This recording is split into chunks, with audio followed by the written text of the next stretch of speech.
పాకిస్తాన్ ఉగ్రవాదులకు సురక్షితమైన స్వర్గధామం అనే విషయం బహిరంగ రహస్యమే. లష్కర్ ఎ తోయిబా, జైషే మొహమ్మద్, అల్ ఖైదా వంటి అంతర్జాతీయ ఉగ్రవాద సంస్థలను ఆ దేశం పెంచి పోషించడమే కాదు, మన దేశంపై దాడులకు వారిని ఉసుగొల్పుతోంది. పాకిస్తాన్ను కట్టడి చేసే దిశగా మన దేశం చేపట్టిన చర్యల ప్రభావం ఇప్పుడు కనిపిస్తోంది. ఉగ్రవాద కార్యకలాపాలకు శాశ్వతంగా మద్దతు నిలిపివేసే వరకు సింధు జలాల ఒప్పందం నిలిపివేత కొనసాగుతుందని భారత్ స్పష్టం చేసింది.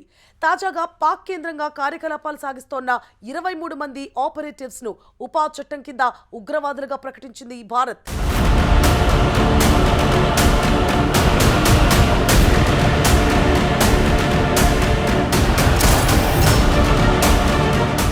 సింగపూర్కు చెందిన ప్రముఖ దౌత్యవేత్త, అంతర్జాతీయ వ్యవహారాల విశ్లేషకుడు బిలహరి కౌశికన్.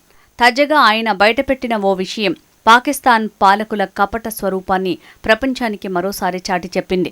1991 మార్చి 26న సింగపూర్ ఎయిర్లైన్స్ విమానాన్ని కౌలాలంపూర్ విమానాశ్రయం నుంచి బయలుదేరిన కొద్దిసేపటికే 4 పాకిస్తానీ ఉగ్రవాదులు హైజాక్ చేశారు.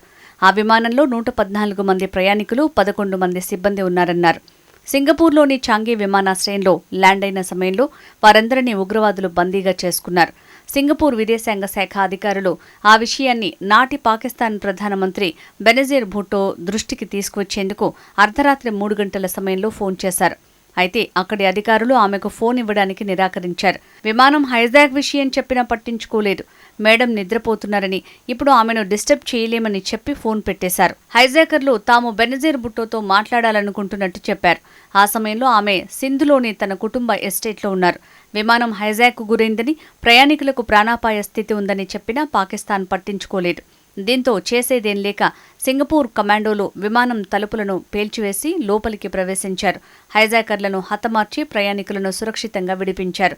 ఈ ఘటనపై దర్యాప్తు చేపట్టగా ఆ హైజాకర్లు బెనజీర్ భుట్టో సొంత పార్టీ అయిన పాకిస్తాన్ పీపుల్స్ పార్టీకి చెందిన వారని తేలినట్టు బిలహరి కౌశికన్ వెల్లడించారు.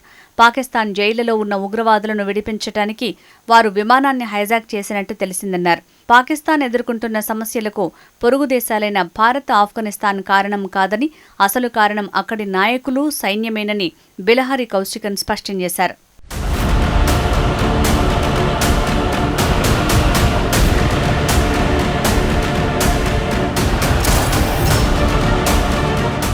పాకిస్తాన్ ఒక ఉగ్రవాద సమర్థక దేశమని భారత్ మొదటి నుంచి చెప్తూనే ఉంది. ఇక్కడ లష్కర్ ఎ తోయిబా, జైషే మహమ్మద్, అల్ ఖైదా వంటి అంతర్జాతీయ ఉగ్రవాద సంస్థలు స్వేచ్ఛగా నిధులు సమకూర్చుకోవటం, సభ్యులను రిక్రూట్ చేసుకోవటం, శిక్షణ ఇవ్వటం వంటి కార్యకలాపాలు నిర్వహిస్తున్నాయి. పాక్ను ఉగ్రవాదులకు సురక్షితమైన స్వర్గధామంగా పరిగణిస్తారు. 9/11 దాడుల సూత్రధారి, అల్ ఖైదా అధినేత ఒసామా బిన్ లాడెన్ పాకిస్తాన్లోని అబోటాబాద్లో సైనిక అకాడమీకి సమీపంలో అమెరికా బలగాలు జరిపిన ఆపరేషన్లో హతమయ్యాడు. పాకిస్తాన్ నిఘా సంస్థ ఐఎస్ఐ మద్దతుతోనే పనిచేస్తున్న ఉగ్రవాద సంస్థలు భారత్లో అనేక విధ్వంసాలు సృష్టించి వందలాది మందిని పొట్టనబెట్టుకున్నాయి. పాకిస్తాన్ ఉగ్రవాద సంస్థలకు ఆశ్రయం, ఆర్థిక, సైనిక సహాయం అందిస్తోందని భారత్ చాలా కాలంగా చెప్తున్న అంతర్జాతీయ సమాజం పట్టించుకోవటం లేదు.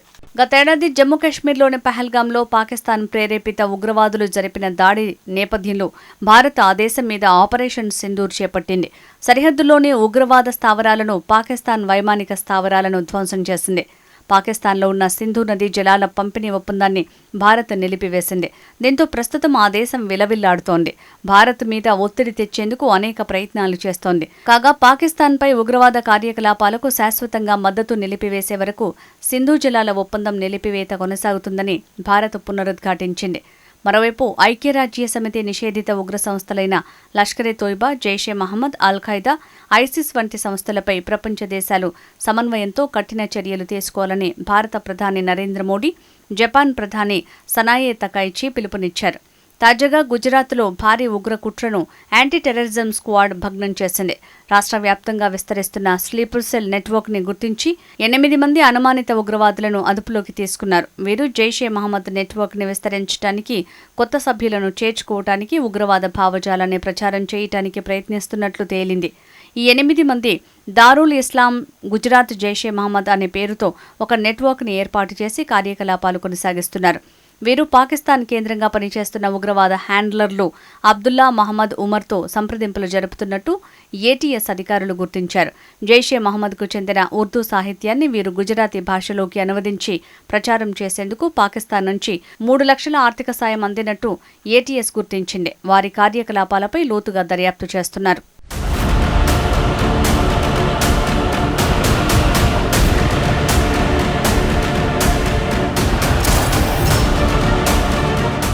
భారత్ సీమాంతర ఉగ్రవాదంపై ఉక్కుపాదం మోపుతోంది. ఇందులో భాగంగా పాకిస్తాన్ కేంద్రంగా నడుస్తోన్న జైషే మహమ్మద్, లష్కర్ ఎ తోయిబా అనుబంధ సంస్థలకు చెందిన 23 మందిని ఉగ్రవాదులుగా ప్రకటించింది. చట్టవిరుద్ధ కార్యకలాపాల నిరోధక చట్టం కింద వారిని ఉగ్రవాదులుగా పరిగణించినట్లు కేంద్ర హోంమంత్రిత్వ శాఖ ప్రకటించింది. దీంతో యూఏపీఏ జాబితాలో ఉన్న ఉగ్రవాదుల సంఖ్య 80కి చేరింది. వీరు దేశానికి వ్యతిరేకంగా అనేక రకాల ఉగ్రవాద కార్యకలాపాలకు పాల్పడ్డారు. సరిహద్దు వెంబడి డ్రోన్ల ద్వారా ఆయుధాలను సరఫరా చేశారు. అలాగే మందుగుండు సామాగ్రిని సరఫరా చేశారు. జమ్మూ కాశ్మీర్లో ఉగ్రవాద దాడులకు ప్రణాళికలు రచించడం, అలాగే టెర్రర్ కార్యకలాపాల పరిధిని విస్తరించేందుకు ప్రయత్నించారు. ఈ నేపథ్యంలో ముష్కరులను యూఏపీఏ ఉగ్రవాదుల జాబితాలో కేంద్ర హోంశాఖ చేర్చింది.